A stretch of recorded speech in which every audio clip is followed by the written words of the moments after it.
Bonjour à tous. Lors des derniers championnats d'Europe qu'on a partagé avec vous sur Instagram, on a pu suivre de près l'équipe italienne. L'équipe italienne est particulièrement appréciée parce que c'est une équipe jeune et avec des athlètes talentueux et une technique particulièrement bien huilée, mais aussi parce que c'est une des rares équipes d'Europe de l'Ouest à rivaliser ou à jouer des coudes du moins avec les nations de l'Est. Et donc malgré la barrière de la langue, quand nous étions à Yerevan, on a essayé d'échanger un maximum avec ces derniers pour pouvoir vous apporter un max d'informations sur leur méthode d'entraînement, leur philosophie, leur système de formation, etc. Alors premier petit bémol vis-à-vis des Italiens et de The Power Institute à Yerevan, c'est qu'on a fait une première longue interview donc le mardi où nous sommes arrivés et malheureusement on avait mal branché le micro. Donc les interviews qu'on a préparées, il y en a une partie qui est tombée à l'eau. Donc on a utilisé les autres extraits que nous avions pour essayer de vous faire une vidéo la plus complète possible. Mais c'est pas impossible qu'à certains moments ce soit un petit peu décousu dans le fil de la vidéo. Il nous manque certains extraits malheureusement. D'ailleurs à ce sujet, si vous voulez nous donner une chance de nous rattraper ou que ce qu'on a fait à Yerevan vous a plu et que vous souhaitez nous voir à Riyad, likez et partagez nos posts parce que ça nous aide beaucoup et c'est pas mal de travail de notre côté. Donc maintenant place à la vidéo. Donc cette vidéo va tourner autour de l'interview qu'on a fait avec le coach italien Sébastien Corbu, qui est le head coach de l'équipe italienne. Et donc cette interview-là a lieu le lendemain du match de Fico, donc Fico qui tire en 96. Donc Fico sur ce match-là termine 4e, donc il réussit seulement 165 kg et se place donc 4e à l'arraché, derrière 2 Arméniens et un Turc. Donc un des 2 Arméniens réalise 165 kg également, mais avant Fico, ce qui fait qu'il prend la médaille de bronze. Kurnaz, le Turc, réalise 170 kg.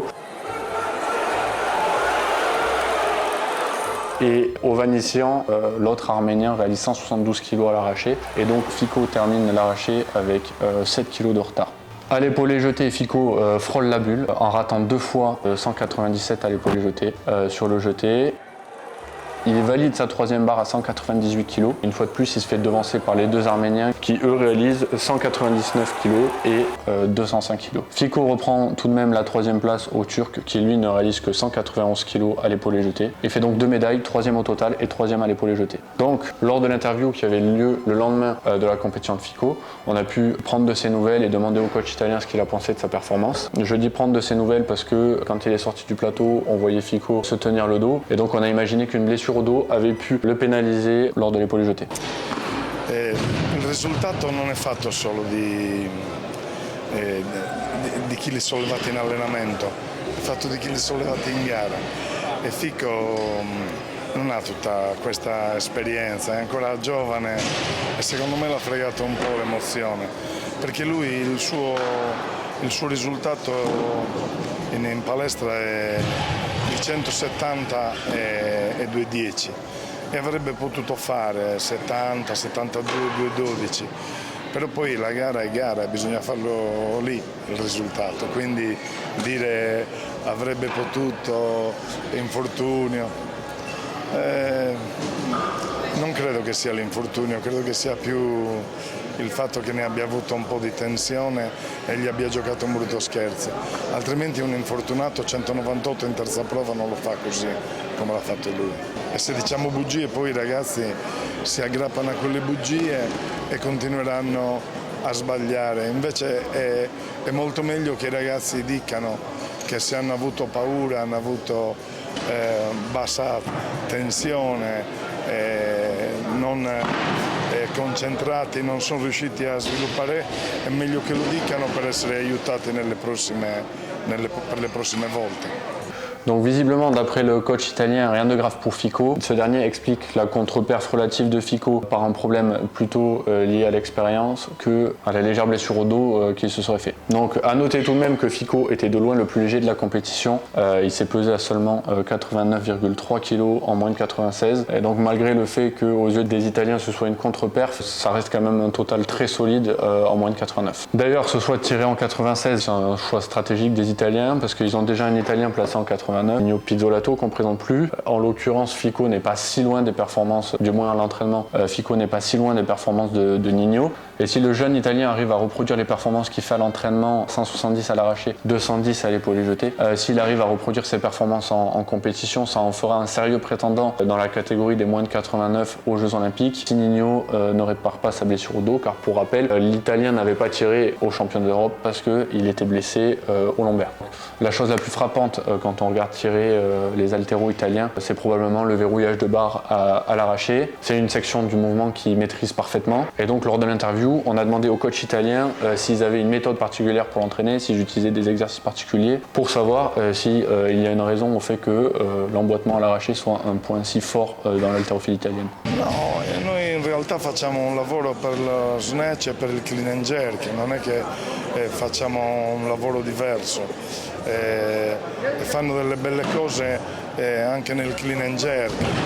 Delle volte i ragazzi giovani, questa squadra viene fuori da un percorso delle giovanili non così, come dire, così folto di eventi, di cose. Quindi la trasformazione di questi ragazzi anche da quello che è il loro tasso tecnico è sempre in evoluzione e si trovano sempre in deficit per poterlo gestire, perché comunque sia sono tutti 20-21 anni come vi ho detto l'altra volta e quindi delle volte si fa fatica come Magistris, nello snatch lei non sbaglia mai un colpo, eppure questa volta lì c'è stato quell'intoppo della gara perché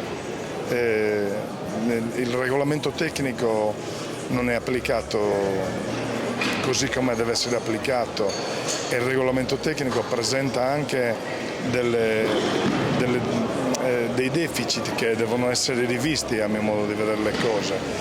Non deve essere consentito a nessuno di poter fare il furbo con i tempi per poter mettere in difficoltà gli altri e questo quando gli arbitri lo agevolano non per compiacenza con nessuno ma lo agevolano per timore reverenziale nei confronti di alcune nazioni sbagliano e lì dimostrano che anche loro sono persone, uomini e che quindi lì è la parte debole della parte arbitrale.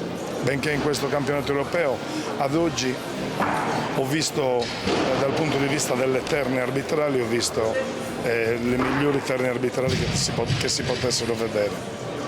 Donc apparemment pas de recette miracle pour bien emboîter à l'arraché, ça résiderait plus dans le fait qu'ils recrutent les jeunes relativement tôt. Et d'ailleurs pendant la question ils dérivent un petit peu sur la philosophie de la formation italienne et on voit qu'ils attachent une importance particulière au parcours des jeunes et notamment au fait qu'ils souhaiteraient qu'ils acquièrent suffisamment d'expérience durant leur jeunesse pour moins subir les aléas des compétitions avec un athlète qui se blesse avant un passage sur la barre, un athlète qui bulle, une petite blessure qui arrive en cours et toutes les petites choses qui arrivent en compétition internationale. Ensuite, de manière plus générale, on a tout simplement demandé au coach italien si l'entraînement de l'équipe était un entraînement commun, généralisé ou au contraire complètement individualisé.